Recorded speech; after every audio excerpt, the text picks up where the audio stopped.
friends, welcome back to Joe Study Club YouTube channel. If you are watching our channel for the first time, please subscribe. For more videos and updates, press the bell icon. As we are continuing the classes of AP History లో Satavahana dynasty complete అయిపోయింది. ఇక్ష్వాకుల రాజవంశం గురించి నేర్చుకున్నాము. ఏపీలో జైన మతం గురించి నేర్చుకున్నాము. Next ఏపీలో బౌద్ధ మతం, దాని గురించి నేను మిమ్మల్ని ప్రిఫర్ చేసినప్పుడు which one I have to say first అని most of the students said that later Buddhism చెప్పండి మేడం, తర్వాత చెప్పుకుందామని చెప్పారు. సో అది నా ఒపీనియన్ కూడా అదే సేమ్. ఏంటంటే మనకు బౌద్ధిజం మెయిన్లీ శాతవాహనులు, ఇక్ష్వాకులు అండ్ దెన్ విష్ణుకుండిన టైంలో మనకి బౌద్ధిజం అనేది ఫేమస్ అనమాట.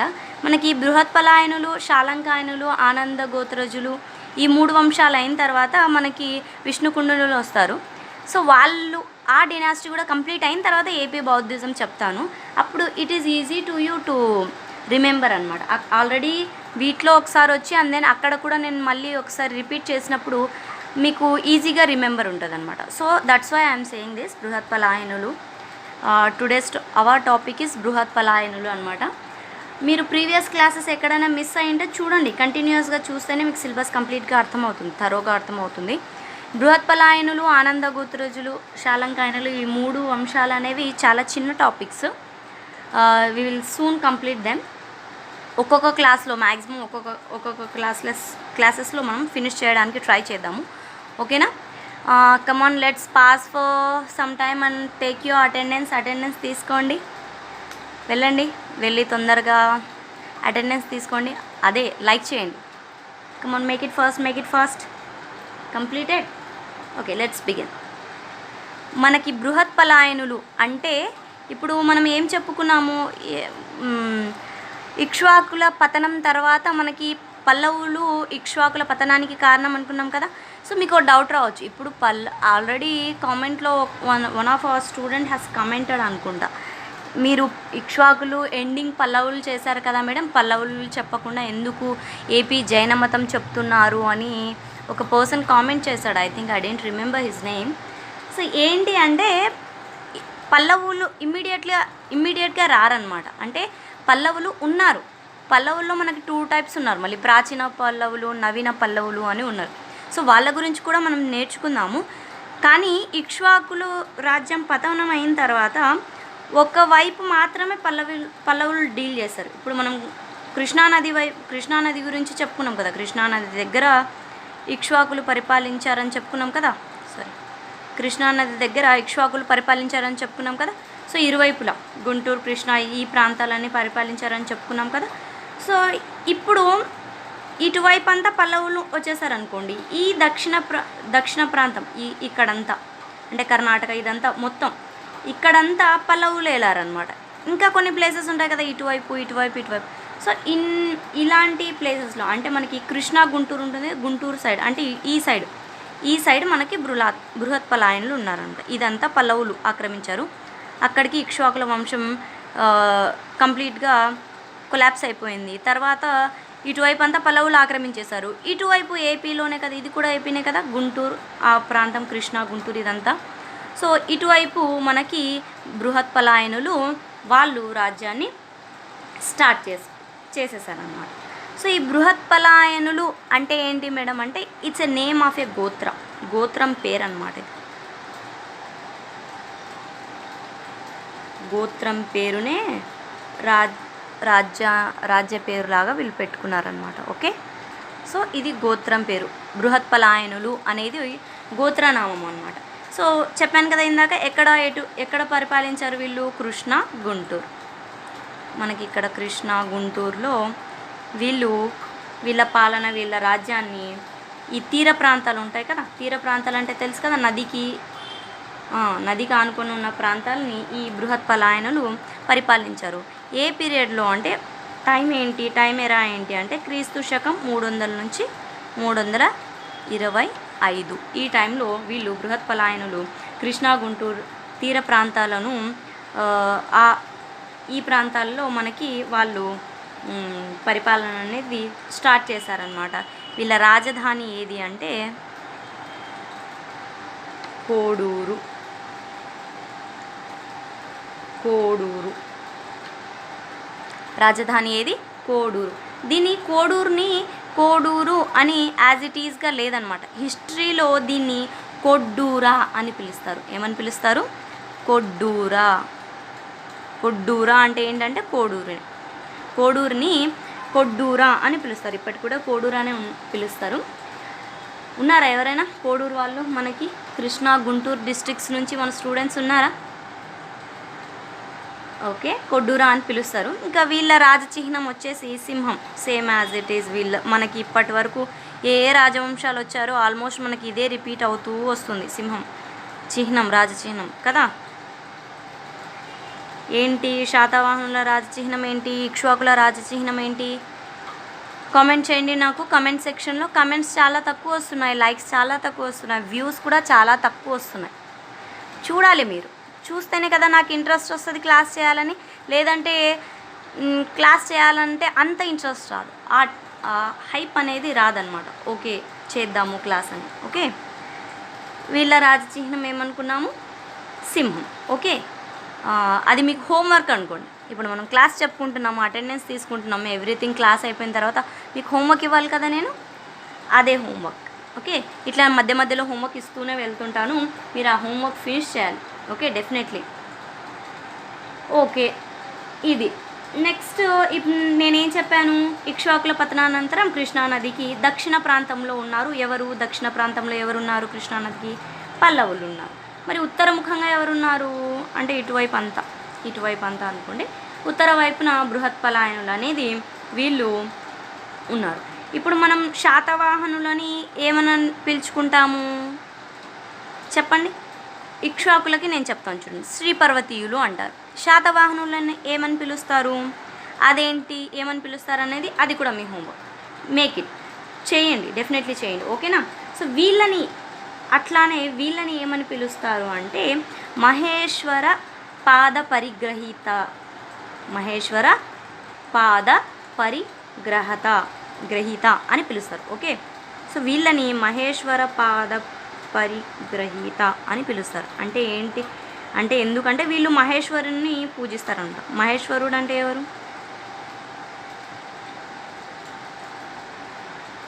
మహేశ్వర పాద పరిగ్రహీతి అని పిలుస్తారు.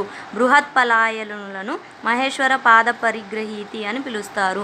మహేశ్వర పాద పరిగ్రహీతి అని పిలువబడే రాజవంశం ఏది అని మనకి ఎగ్జామ్లో అడిగితే ఏమని పెట్టాలి ఆన్సర్? చెప్పండి, ఏమని పెట్టాలి? వెరీ గుడ్, బృహత్పలాయనులు అని పెట్టాలి. ఓకే, సో నేను ఫస్ట్ నుంచి ఏం చెప్పాను? ఇప్పుడు ఏ రాజవంశమైనా స్టార్ట్ అయిందంటే అది అంత ఈజీగా సడన్గా పుట్టుకొచ్చిందైతే ఏం ఉండదు. సడన్గా ఏం పుట్టుకొచ్చిందైతే ఉండదు. వీళ్ళు కూడా సామంతులుగాను అలా మహాతలరుగాను ఉండి తర్వాత వీళ్ళకంటే ముందున్న డినాసిటీ అదే రాజవంశం ఏది ఉందో అది బలహీనమైతే ఆ బలహీనతని ఆసరాగా తీసుకొని వీళ్ళు రాజ్యాలని స్థాపిస్తారనమాట. సో మనకి ఇప్పుడు బృహత్పలాయనులని చెప్పుకున్నాము. ఎవరు రాజ్య మూల పురుషుడు ఎవరు? వంశ స్థాపకుడు ఎవరు? ఇట్లా మనకు ప్రతి డినాసిటీలో ఉన్నాయి కదా.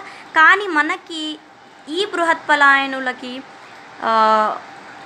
వీళ్ళకి సంబంధించి మనకు దొరికే చరిత్ర ఆధారంగా మనకు దొరికే ఒకే ఒక రాజు, వన్ అండ్ ఓన్లీ జయవర్మ. ఎవరండి? జయవర్మ. ఈయన తప్ప మనకి ఎవ్వరు కనిపించరు చరిత్రలో రాజులు. The one and only Jayavarma ఒక్కడే అనమాట, ఈయన ఒక్కడే. ఓకే, సో వీళ్ళు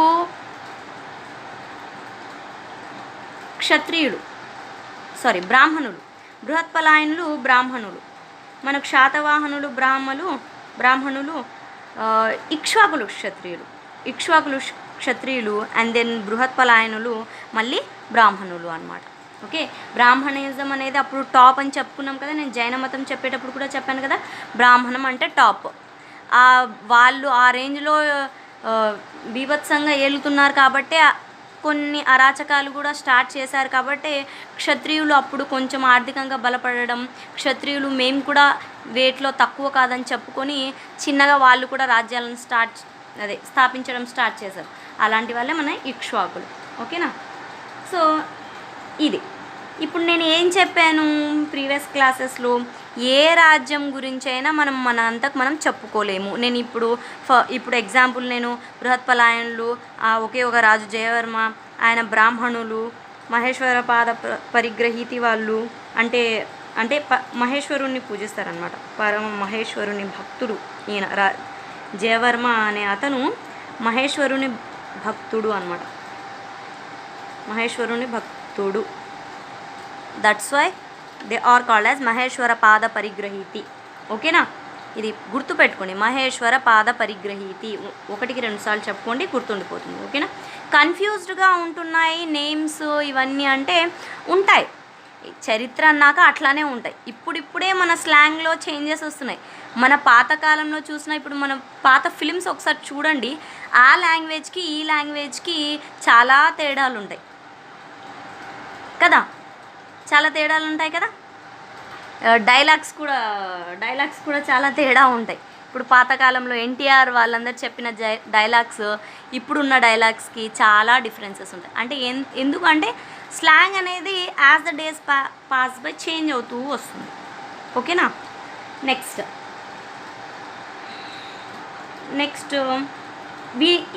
ఏ రాజ్యం గురించైనా తెలిపేది మనకి ఆధారాలు. ఇప్పుడు నేను చెప్పాను జయవర్మ అని చెప్పాను, ఇతను కాకుండా ఇతను ఇంకో రాజు ఉన్నాడు, అతని పేరు ఇంద్రవర్మ అని నేను చెప్పాను అనుకోండి, నేను చెప్తే అది అవుతుందా?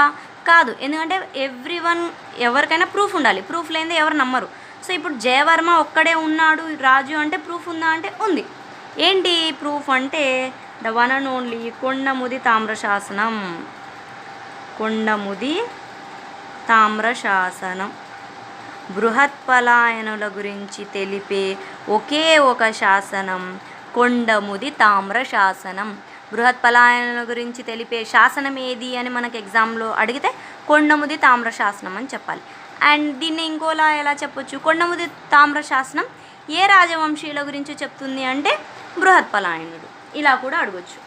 క్వశ్చన్ ఫ్రేమింగ్ ఎట్లయినా ఉండొచ్చు, మనకి కంటెంట్ తెలిసిందంటే you can easily solve the answer. Okay? So ఈ కొండముది తామ్రశాసనంలో ఏముంది అంటే జయవర్మ అనే ఒకే ఒక రాజు ఉన్నాడు, అతను బృహత్పలాయన డినాస్టీని స్టార్ట్ చేశాడు అని ఉంది. ఈ తామ్రశాసనంలో ఇంకొకరి పేరు కూడా ఉంది. ఇంకొకరి పేరు అంటే ఆయన రాజు కాదు కానీ ఆయన ఒక అధికారి. ఆయన పేరు ఏంటి అంటే గోపవర్మ. ఏం పేరు? గోపవర్మ. Who is he? ఈయన ఒక అధికారి అన్నమాట, వీళ్ళ కాలానికి చెందిన ఒక అధికారి ఆర్ బ్రాహ్మణుడు అని చెప్పుకోవచ్చు. ఓకే? ఏముంది అంటే ఈ కొండముది తామ్రశాసనంలో ఇంకా ఏముంది అని చెప్తే పల్లవుల ప్రోత్సాహంతో బ్రాహ్మణ మతం విజృంభిస్తుందని ఉందన్నమాట. ఓకే? అప్పుడు యాజ్ ఇట్ ఈస్గా బౌద్ధ మతం అనేది పరాజయంలో బౌద్ధ మతం అనేది దాని ఐడెంటిటీ కోల్పోవడం అనేది స్టార్ట్ అయిందనమాట. ఈ శాసనం ఏం చెప్తుందో చూడండి. కొండముది తామ్రశాసనం పాయింట్స్ రాసుకుందాం. ఓకేనా? పల్లవుల ప్రోత్సాహంతో, ఇటువైపు పల్లవులు ఉన్నారు కదా, పల్లవుల ప్రోత్సాహంతో బ్రాహ్మణ మతం అనేది విజృంభిస్తుంది, బౌద్ధ మతం పరాజయంలో ఉందని చెప్తుంది. ఏ శాసనం? కొండముది తామ్రశాసనం. ఇంకా ఏం చెప్తుంది అంటే ఈ తామ్రశాసనం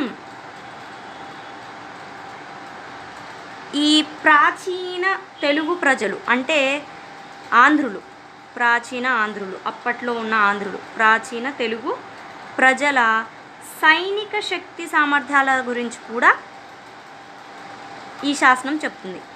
ప్రాచీన తెలుగు ప్రజల సైనిక శక్తి సామర్థ్యాల గురించి కూడా ఈ కొండముది శాసనం, తామ్రశాసనం అనేది, తామ్ర అంటే బ్రాంజ్ రా, కొండముది బ్రాంజ్ ఇన్స్క్రిప్షన్ అంటారు in English. The one and only inscription of Brihatphalayanas is Kondamudi తామ్రశాసనం or Kondamudi bronze inscription. Okay, next ఇది ఉంది. అంటే దీంట్లో మనకి మిలిటరీ క్యాంప్స్ ఉంటారు. ఆల్రెడీ మీరు శాతవాహనుల టైంలో చదివారు. ఇది మిలిటరీల క్యాంపులను ఏమంటాము?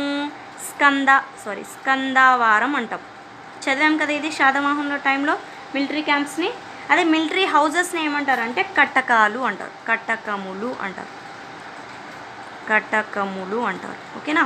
సో మిలిటరీ క్యాంప్స్ని స్కందవారాలు అంటారు, మిలిటరీ హౌజెస్ని కటకములు అంటారు. మిలిటరీ క్యాంప్స్ అండ్ కటకములు are military houses. Okay, so వీటిని కటకములు అంటారు. దీని గురించి కూడా మనకి కొండముది తామ్ర శాసనంలో పేర్కొన్నారు. ఓకేనా? ఇంకా ఏముందంటే ఈ శాసనంలో మనకి జయవర్మ అని చెప్పుకున్నాం కదా, the one and only king Jayavarma. ఈ జయవర్మ మనకి కృష్ణా తీరంలో పరిపాలిస్తున్నాడని చెప్పుకున్నాం కదా. కృష్ణా తీరంలో అంటే ఈ కృష్ణా తీరంలో పరిపాలిస్తూ ఇక్కడితో ఆగకుండా మళ్ళీ గుంటూరు తీరానికి కూడా వచ్చి ఇది గుంటూరు అనుకోండి,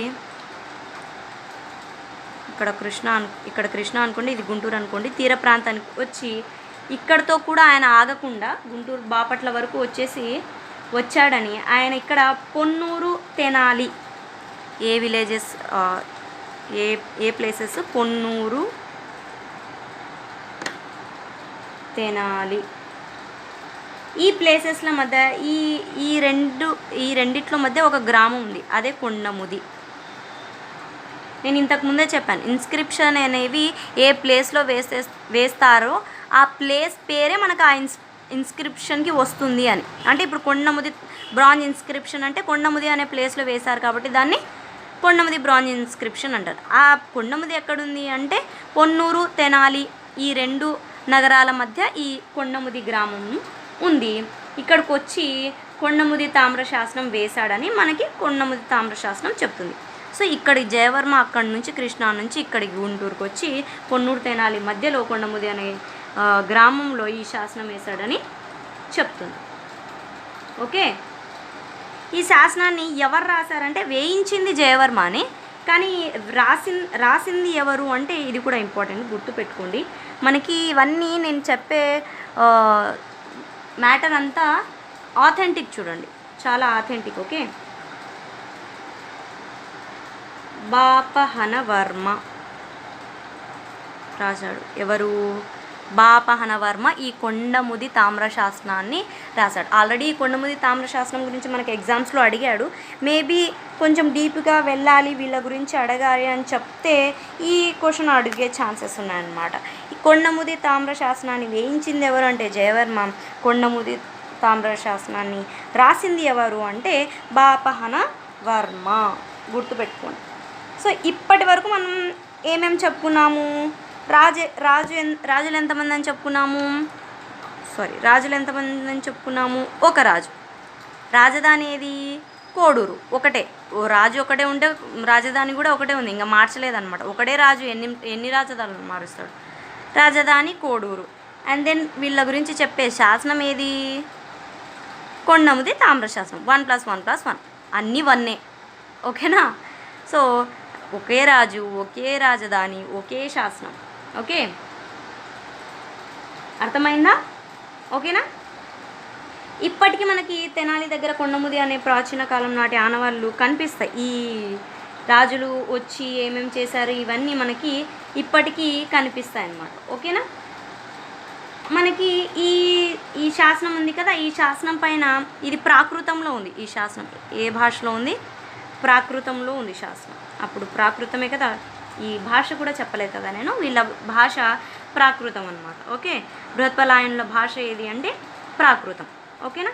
సో ప్రాకృతంలో ఉంది, కానీ ఈ శాసనం మీద ఒక ముద్రిక ఉందన్నమాట. ఒక ముద్ర అనేది ఉంది. ఆ ముద్రిక వచ్చేసి సంస్కృత భాషలో ఉంది. శాసనం మొత్తం ప్రాకృతంలో ఉంది, కానీ ఆ శాసనం పైన ఉన్న ముద్రిక మాత్రం మనకి సంస్కృత భాషలో ఉంది. ఓకేనా? ఇప్పుడు ఇంకా నేను ఇందాక చెప్పాను, ఏం చెప్పాను? ఇందులో ఇంకొక అధికారి పేరు కూడా ఉంది. అదేంటి అంటే గోపవర్మ అని చెప్పాను కదా. సో సో ఈ ఈ ఇంకా ఇన్స్క్రిప్షన్లో ఏముందంటే ఈయన ఎవరు, జయవర్మ. కోడూరు హారంలోని, హారం అంటారు కదా ఆహారాలు, గుర్తుందా, హారం, కోడూరు ఆహారంలోని తెనాలి దగ్గర, కోడూరు హారం ఆహారంలోని తెనాలి దగ్గర, ఇందాక చెప్పాను కదా తెనాలి పొన్నూరు మధ్యలో కొండముది గ్రామం అని చెప్పుకున్నాం కదా. లైక్ వైజ్ తెనాలి దగ్గర పాంటూరు అనే గ్రామం ఉంది. ఏం గ్రామం, పాంటూరు. ఇది ఇంపార్టెంట్, ఈ గ్రామం అనేది ఇంపార్టెంట్. పాంటూరు అనే గ్రామం ఉంది. ఈ గ్రామాన్ని 8 మంది బ్రాహ్మణులకు దానం చేశాడు జయవర్మ. ఈ జయవర్మ కోడూరు హారంలోని తెనాలి దగ్గర పాంటూరు అనే గ్రామాన్ని 8 మంది బ్రాహ్మణులకి దానం చేశాడనమాట.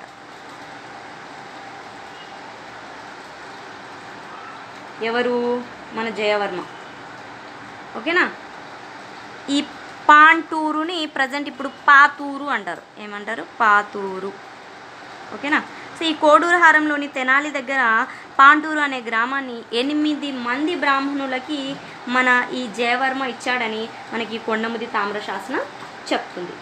ఓకే, ఇదే ఓవరాల్గా వీళ్ళ గురించి. ఇప్పుడు ఈ 8 మంది బ్రాహ్మణులు ఎవరు అంటే అదేం పెద్ద ఇంపార్టెంట్ కాదు. సో ఇది తెలుసుకుంటాము పర్లేదు అని చెప్తాను చూడండి ఆ 8 మంది ఎవరనేది. ఫస్ట్ వచ్చేసి Sarvagupta Arya, Sarvagupta Arya. Number 2 Savigan Arya. Number 3 Gogi Arya. Number 4 Bhavan Arya. Number 5 Rudra Arya. Number 6 Ishwaradatta Arya. Number 7 Rudra Vishnu Arya. Number 8 స్కంధమార్య.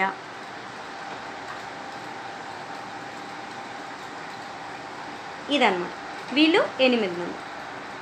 మనకి ఈ టాలమీ ఒక బుక్ రచించారు. ఏంటది టాలమీ బుక్ ఏంటి, అది కూడా మీ హోంవర్కే. కామెంట్ చేయండి నాకు కామెంట్ సెక్షన్లో. నోట్స్ అనుకోండి, మీ కామెంట్ సెక్షన్ ఒక నోట్స్ అనుకోండి. మీరు హోంవర్క్ చేసి నాకు కామెంట్ చేయండి. హోంవర్క్ చేసి నాకు చూపించండి. చూపించలేదంటే ఉంటుంది చూడండి మీకు ఒక్కొక్కరికి. ఓకేనా. ఏం చేస్తానురా, ఏం చేయలేను కదా, జస్ట్ చెప్తున్నాను. మనం ఒక ప్రాసెస్లో వెళ్తున్నాం, దాంట్లోనే వెళ్దాము అందరము అని చెప్పేసి. ఓకేనా. సో ఆ రచించిన గ్రంథంలో తూర్పు తీర ప్రాంతం అయిన ఈ కొడ్డూరు ఉంది కదా, కోడూరు, దీని గురించి మనకి టాలమీ రచించిన ఆ గ్రంథంలో ఉందన్నమాట. వీళ్ళ కాలంలోనే ఈ బృహత్పలాయనుల కాలంలో మైసోలియా అంటే ఇప్పుడు ప్రజెంట్ మచిలీపట్నం మైసోలియా కూడా అభివృద్ధి చెందిందని మన గ్రీకు నావికుడు హిప్పోలస్. ఈ వీళ్ళ కాలంలో బృహత్పలాయనుల కాలంలో మైసోలియా ఆర్ ఇప్పుడు ఏమంటాం మైసోలియాని, మచిలీపట్నం, ఈ పోర్ట్ కదా, ఇది పోర్ట్, ఇది అభివృద్ధి చెందిందని ఎవరు చెప్పారు మనకి, గ్రీకు నావికుడు, గ్రీక్ నావికుడు Hippalus. What is his name, Hippalus రాసిన గ్రంథం ఏంటి అంటే మాన్సూన్స్. హిప్పోలస్ తన రచన మాన్సూన్స్లో మనకి చెప్పాడు. బృహత్పలాయనుల కాలంలో మైసోలియా అనే తీరం, అదే పోర్ట్ బాగా అభివృద్ధి చెందిందని గ్రీకు నావికుడైన హిప్పోలస్ మనకి చెప్తాడు. ఇది ఓవరాల్గా మనకి బృహత్పలాయనులు. ఇంతేనా మేడం అంటే ఇంతే. చాలా చిన్న క్లాస్ అంతే. బాగా మనకి ఆల్మోస్ట్ అన్నీ నేను కవర్ చేసేసాను. మీరు గుర్తుపెట్టుకోవడం ఒకటే. ఓకేనా, గుర్తుపెట్టుకోవాలి డెఫినెట్లీ. ఓకే, ఇంకో పాయింట్ చెప్పడం మర్చిపోయాను. ఇదంతా ఇప్పుడు మనకు తెలిసింది. ఎట్లా తెలిసింది, కొండముది తామ్రశాసనం అని చెప్పుకున్నాము, దీనివల్ల మనకు తెలిసిందని చెప్పుకున్నాము. ఓకే, ఈ కొండముది తామ్రశాసనం కనుక్కుంది ఎవరు అంటే వీళ్ళ గురించి, బృహత్పలాయనుల గురించి మనకు పరిశోధన చేసిన పరిశోధకుడు చరిత్రకారుడు ఎవరు అంటే డాక్టర్ జోహే దూబ్రే చరిత్రకారుడైన డాక్టర్ జోహే దూబ్రే మనకి వీళ్ళ గురించి పరిశోధనలు చేశారన్నమాట. So this is all about బృహత్పలాయనులు. మనం ఒకసారి చిన్నగా మనం ఏం చెప్పుకున్నామో దాన్ని రిపీట్ చేసుకుందాము. రిపీట్ చేసుకుంటే మన క్లాస్ కంప్లీట్ అయిపోతుంది. ఓకేనా? సో ఏం చెప్పుకున్నాము? బృహత్పలాయనులు ఏమని చెప్పుకున్నాము? బృహత్పలాయనుల గురించి ఇక్ష్వాకులు పతనం అయిన తర్వాత కృష్ణానదికి దక్షిణ ప్రాంతంలో పల్లవులు ఉంటే మనకి ఉత్తర ప్రాంతంలో ఎవరున్నారని చెప్పుకున్నాము? బృహత్పలాయనులు. వీళ్ళు కృష్ణా గుంటూరు తీర ప్రాంతాలని ఏలడం స్టార్ట్ చేశారు. కోడూరు రాజధానిగా పెట్టుకొని వీళ్ళు స్టార్ట్ చేశారని చెప్పుకున్నాము. ఈ బృహత్పలాయనులు అనేది గోత్రం పేరు అని చెప్పుకున్నాము. వీళ్ళు బ్రాహ్మణులు అని చెప్పుకున్నాము. అండ్ దెన్ ఏం చెప్పుకున్నాం? వీళ్ళ రాజచిహ్నం సింహం. అండ్ వీళ్ళని మహేశ్వర పాద పరిగ్రహీతి అని అంటాము. మహేశ్వర పాద పరిగ్రహీతులు అని అంటాము. ఒక్కడే ఉన్నాడు కాబట్టి పాద పరిగ్రహీతి అని చెప్తున్నాను.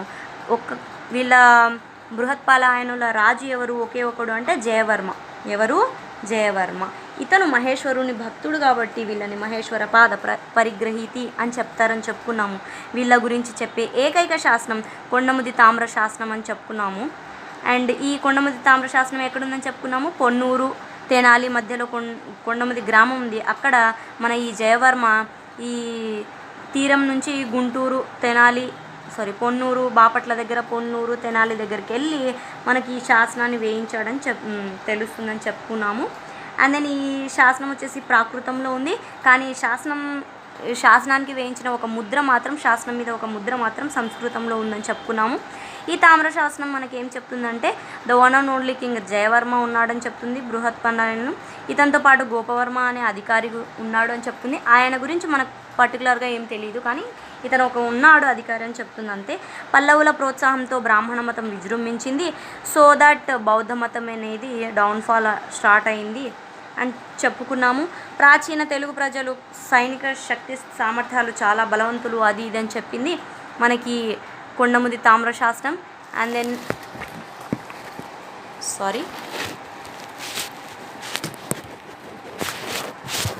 దెన్ ఇంకా ఏం చెప్పుకున్నాము?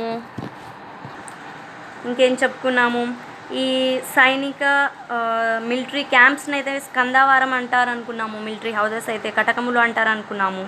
ఈ కోడూరు ఆహారంలోని తెనాలి ప్రాంతం దగ్గర పాంటూరు అనే గ్రామంలో 8 మంది పాంటూరు అనే గ్రామాన్ని 8 మంది బ్రాహ్మణులకి మన జయవర్మ ఈ గ్రామాన్ని దానం చేశాడని చెప్పుకున్నాము. ఆ 8 మంది ఎవరు అంటే సర్వగుప్తార్య, సావిగనార్య, గోగ్యార్య, భావనార్య, రుద్రార్య, ఈశ్వరదత్తార్య, రుద్ర విష్ణు ఆర్య, స్కందమార్య అని చెప్పుకున్నాం. అండ్ దెన్ ఇంకేం చెప్పుకున్నాము? టాలమీ రచించిన గ్రంథంలో ఈ తూర్పు తీర ప్రాంతం కొడ్డూరు గురించి ఉందని చెప్పుకున్నాం. మైసోలియా మచిలీపట్నం అభివృద్ధి చెందిందని గ్రీకు నావిగేటర్ అయిన హిప్పోలస్ మనకి తన రచన అయిన మాన్సూన్స్లో చెప్పాడు అని చెప్పుకున్నాము. దిస్ ఈజ్ ఆల్ అబౌట్ బృహత్పలాయనస్ ఇదే అనమాట. అండ్ ఏం చెప్పుకున్నాం? వీళ్ళ గురించి మనకి అధ్యయనం చేసిన చరిత్రకారుడు జోహే దూబ్రే, డాక్టర్ జోహే దూబ్రే అని చెప్పుకున్నాం. This is all about our class. చూడండి, డెఫినెట్లీ చూడండి, లైక్ చేయండి, కామెంట్ చేయండి, సబ్స్క్రైబ్ చేయండి మా ఛానల్ని. ఎందుకంటే we're not asking you any money. మనం పెయిడ్ క్లాసెస్ కాదు, మనవన్నీ ఫ్రీ క్లాసెస్. యూటిలైజ్ చేసుకోవాలి. మీరు మీ ఫ్రెండ్స్కి వాళ్ళకు కూడా చెప్పాలి, యూస్ చేసుకోండి. ఎందుకంటే time is a very valuable thing. It never comes back. మనకు రాదు. మనం వేస్ట్ చేసే ప్రతి మినిట్ అనేది చాలా ఇంపార్టెంట్ మన లైఫ్లో.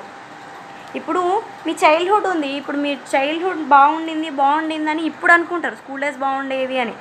స్కూల్ డేస్లో ఉన్నప్పుడు ఏమనుకుంటారు? ఈ స్కూల్ డేస్ ఏంద్రాబాయి, ఈ స్కూల్ డేస్ ఏంటో, మనకి ఇవేం బాగాలేదు, చిన్నప్పుడే బాగుండేది, చైల్డ్హుడ్ బాగుండేది, ఏది ఉండేది కాదు అని అనిపిస్తుంది.